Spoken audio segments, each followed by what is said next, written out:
Comment gagner confiance en soi et diminuer son anxiété grâce à ces conseils tirés de la philosophie stoïcienne?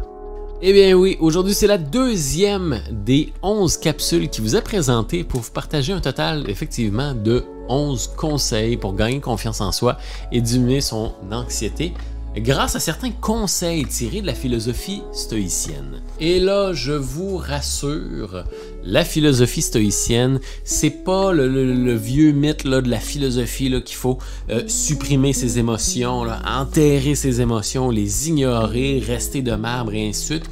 Non, pas du tout.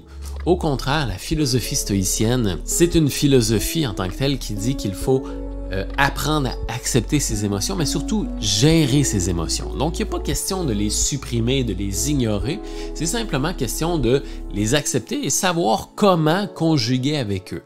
Mais aussi savoir comment naviguer dans la vie pour éviter de se laisser atteindre par des choses qui seraient hors de notre contrôle. Donc, dans cette série de 11 capsules au total, vous allez apprendre différents conseils pour être plus solide, pour mieux gérer vos émotions, ne pas vous laisser atteindre par des choses extérieures qui ne devraient pas vous atteindre et ultimement, eh bien, vous approcher toujours plus près du bonheur, de la liberté et d'un plus grand bien-être. Mais juste avant, je vous invite à vous rendre dans la description. Dans la description, vous allez trouver un lien qui s'appelle Memento Mori. Academy. Memento Mori Academy, ce que c'est un endroit où convergent la philosophie et la psychologie pour que ce soit beaucoup plus simple pour vous de vous intéresser à la philosophie, d'apprendre toutes les magnifiques pensées qui sortent du monde de la philosophie, que ce soit beaucoup plus simple à comprendre, que ce soit vulgarisé et que plus facilement vous puissiez atteindre le bonheur, un plus grand bien-être et une plus grande liberté. Parce qu'il y a énormément de pépites dans le monde de la philosophie et surtout dans le monde de la philosophie stoïque. Et ce serait vraiment dommage de s'en passer juste parce que le monde de la philosophie, ça a l'air compliqué, ça a l'air vieux, ça a l'air complexe. Eh bien, pas du tout. Donc, si vous vous rendez sur mementomori.academy, le lien qui est dans la description, vous allez trouver plusieurs pensées. Vous allez trouver même des articles de blog sur par où commencer lorsque je veux m'intéresser à la philosophie stoïcienne. Quel genre de livre je devrais lire? Comment est-ce que je fais pour développer ma propre pensée? Etc., etc. Donc, vous allez trouver une foule d'articles très qualitatifs et super intéressants pour vous permettre au final d'être plus heureux et d'être plus libre. Donc, je donne rendez-vous sur mementomori.academy et sans plus tarder, je vous amène au deuxième conseil pour gagner confiance en soi et diminuer son anxiété. À bientôt. Le deuxième conseil que je veux vous donner, c'est justement en lien avec ce que je viens juste de mentionner, comme quoi que la philosophie stoïcienne n'est pas une philosophie où on va supprimer nos émotions, où on va enterrer nos émotions et où on va rester de marbre et on va supprimer complètement nos émotions. Pas du tout. Les sages stoïciens ou les personnes qui pratiquent la philosophie stoïcienne ressentent des émotions, okay? Comme vous, comme moi, comme n'importe qui ressent des émotions. En fait, c'est impossible de supprimer complètement nos émotions, tout simplement. C'est juste que la différence, c'est que le philosophe stoïcien, ce qu'il va faire, c'est que lorsqu'il va ressentir une émotion intense, eh bien, déjà à la base, il va se poser deux questions. La première question qu'il va se poser, c'est d'où provient cette émotion-là? Okay? Quelle est la source de cette émotion-là? Est-ce que c'est une peur? Est-ce que c'est une frustration? C'est à cause de quoi? C'est à cause de qui? Etc., etc. On va essayer de comprendre d'où provient cette émotion-là. Et deuxièmement, le philosophe stoïcien va se poser la question aussi, est-ce que ça vaut la peine d'émettre une action par rapport à cette émotion intense que je viens de ressentir? Parce qu'il y a certains éléments qu'il faut comprendre qui sont en notre contrôle, okay, qu'on peut influencer, qu'on peut changer, et il y a certains éléments qui sont hors de notre contrôle, qu'on ne peut pas changer et qu'on ne peut pas influencer. Donc, si on ressent des émotions intenses par rapport à l'actualité, par rapport à une guerre qui se passe dans un autre pays, par rapport à quelqu'un qui dit quelque chose ou des mauvais commentaires sur YouTube ou sur les réseaux sociaux ou quoi que ce soit, il faut être capable de se dire, bon, d'où provient cette émotion-là? Cette émotion provient d'un mauvais commentaire qu'il y a eu sur les réseaux sociaux ou d'une crainte qui se passe à cause d'une guerre dans un autre pays ou quoi que ce soit. Est-ce que ça vaut la peine d'y mettre une action par rapport à ça? Ben non, parce que c'est hors de mon contrôle. Et au contraire, si c'est dans notre contrôle, à ce moment-là, bonne nouvelle, c'est dans votre contrôle. Vous contrôlez la situation. Donc à ce moment-là, pas besoin de s'en faire avec cet élément-là. Donc le deuxième point que je veux vous donner, c'est d'apprendre à déterminer ce qui est en votre contrôle et ce qui ne l'est pas. Ça ne donne rien de ressentir des choses négatives ou de se concentrer sur des choses qui sont hors de notre contrôle, de focusser notre attention sur des choses qui sont hors de notre contrôle parce que c'est hors de notre contrôle. Peu importe ce que vous fassiez, c'est hors de votre contrôle. Vous ne pourrez pas changer la situation. Si vous regardez les situations qui sont en votre contrôle, à vous, eh bien, tant mieux. Parce que c'est là que vous allez pouvoir vous dire, bon, je peux émettre une action pour changer cette situation-là. Je suis insatisfait au travail parce que mes idées ne sont pas prises. Eh bien, vous pouvez aller voir un de vos collègues ou votre patron pour dire, regarde, je pense sincèrement que mon idée peut fonctionner. Ou si vous êtes dans une équipe de sport et vous êtes tanné, vous êtes toujours sur le banc ou quoi que ce soit, eh bien, bonne nouvelle, vous pouvez vous démarquer sur le jeu. Vous contrôlez ce que vous faites.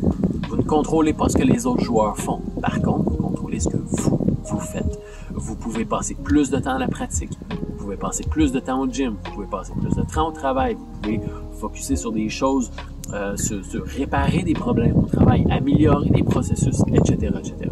Vous ne contrôlez pas le fait que votre patron vous donne ou non la promotion, mais vous contrôlez ce que vous émettez et ainsi vous allez être en mesure de mettre toutes les chances de votre côté pour obtenir un résultat. Si vous focussez sur des choses qui sont hors de votre contrôle, comme la politique, l'actualité, les guerres dans le monde, ce que les gens pensent, ce que les gens disent, quoi que ce soit, vous allez rapidement émettre des actions. Vous allez voir que les choses ne changent pas, puisqu'elles ne sont pas dans votre contrôle. Ça va créer de la frustration, ça va créer de l'anxiété, ça va créer une crainte du pire, hein? Parce que là, vous allez vous dire, mon Dieu, je n'ai pas le contrôle, je n'ai pas d'influence sur ça, donc je ne sais pas où ça va aller, peut-être que ça va s'empirer, c'est hors de mon contrôle, je peux rien faire, donc les choses vont s'envenimer. Or, au contraire, et lorsque vous allez mettre votre focus à 100% sur les choses que vous contrôlez, vous allez rapidement vous rendre compte que les problèmes se règlent beaucoup plus facilement. Vous allez rapidement vous rendre compte que vous avez plus d'influence que ce que vous pensez. Vous allez vous rendre compte que finalement, quand vous dites des choses, il y a beaucoup plus de réactions, il y a beaucoup plus de changements qui commencent après qu'on ait émis une action sur quelque chose qu'on contrôle. Donc, s'il y a une chose que je vous recommande, c'est de focuser sur les choses qui sont en votre contrôle. Toutefois, je vous avertis tout de suite, c'est pas facile. Je vous le concède. C'est pas facile, non seulement de faire la part des choses, hein, ce qui est en notre contrôle et ce qui ne l'est pas, mais c'est aussi pas facile de discerner l'un de l'autre. Comment est-ce que je fais pour savoir si une chose est en mon contrôle versus une autre? Parce que je veux pas, qu'est-ce que les gens pensent de moi? Je peux influencer cet élément-là. Or, selon les stoïciens, votre réputation est hors de votre contrôle. Ce qui est en votre contrôle, c'est de faire les actions qui mèneraient vers une bonne réputation. Et si les gens ont une opinion différente, écoutez, vous avez fait ce qui était en votre pouvoir. Et c'est là que Marc Aurèle disait aussi que Dieu m'accorde la sérénité d'accepter les choses que je ne peux pas changer, le courage de changer les choses que je peux et la sagesse de connaître la différence.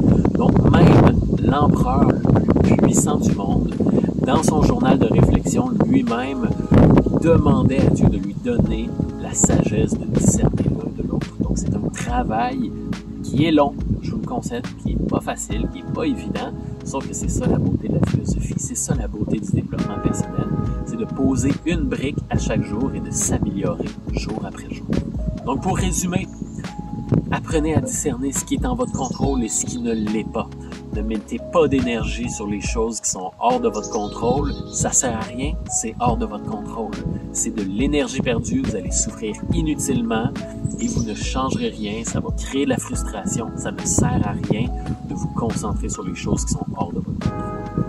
Plutôt, concentrez-vous sur les choses que vous contrôlez, sur lesquelles vous pouvez avoir une influence, sur lesquelles si vous émettez une action, il va y avoir un changement qui va se passer. Vous allez avoir un narratif beaucoup plus positif dans votre tête Parce que lorsque vous mettez des actions, il va y avoir des changements en votre faveur. Je vous laisse sur une dernière petite citation qui provient de la Bible. Personnellement, je suis chrétien, mais je ne suis pas pratiquant, je ne suis pas particulièrement croyant, mais je trouvais que cette citation-là était très belle et très à propos. Donc la citation dit « Ne vous inquiétez donc pas de demain, car demain s'inquiétera de lui-même. Chaque jour a assez de soucis qui lui sont propres. » Donc inutile de vous concentrer sur des choses qui sont hors de votre contrôle, sur vous dire qu'est-ce qui va se passer demain, qu'est-ce que je vais faire telle journée, et là de se mettre dans des scénarios et de se projeter dans le futur sur des choses qui peuvent même pas arriver, qui peuvent ne pas arriver en fait, et concentrez-vous sur aujourd'hui. Concentrez-vous sur ce que vous contrôlez aujourd'hui, maintenant, et que vous pouvez changer. J'allais oublier de vous parler de livres.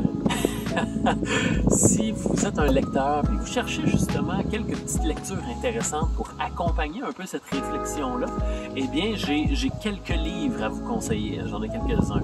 Le tout premier livre, un livre que je vous recommande fortement, c'est Une année avec les stoïciens de Ryan Holiday. C'est un livre extrêmement intéressant. Comment est-ce que ça fonctionne? C'est un petit peu particulier. C'est que chacune des pages de ce livre-là correspond à une date, correspond à une journée de l'année. Donc, à tous les jours, en tant que tel, le concept, c'est de lire la pensée du jour.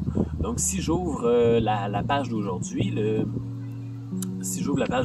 15 septembre, eh bien, il y a une réflexion avec une citation d'un stoïcien, une réflexion, et ainsi de suite. Et après ça, il va y avoir le 16, le 17, le 18, et ainsi de suite. Donc, c'est super intéressant parce qu'à tous les jours, on est accompagné par certaines pensées de philosophie stoïcienne. Et ça fait en sorte qu'on ne fait pas juste lire un livre et après ça passer à autre chose. On est constamment accompagné à tous les jours. Donc, votre processus de développement personnel se fait continuellement. Une année avec les stoïciens de Ryan Holiday. Sinon, je vous recommande fortement le livre Méditation de Marc Aurèle. Donc, effectivement, le livre Méditation de Marc Aurèle, qui est en fait un recueil des pensées de l'empereur romain. À l'époque, c'était l'empereur le plus puissant du monde. Donc, il avait un journal dans lequel il mettait ses propres pensées. Et là-dedans, on retrouve beaucoup, justement, de pensées sur tout ce qui est en notre contrôle, ce qui est hors de notre contrôle, ce qu'on peut faire aujourd'hui pour vraiment poser une brique positive dans notre société et pour nous-mêmes. Donc, le livre Méditation de Marc Aurèle, excellent livre. Il y a le livre Stillness is the Key par Ryan Holiday, encore une fois, un auteur phénoménal. Je n'ai pas lu le livre, mais je l'ai écouté en audiobook, donc je n'ai pas mis de notes ou quoi que ce soit.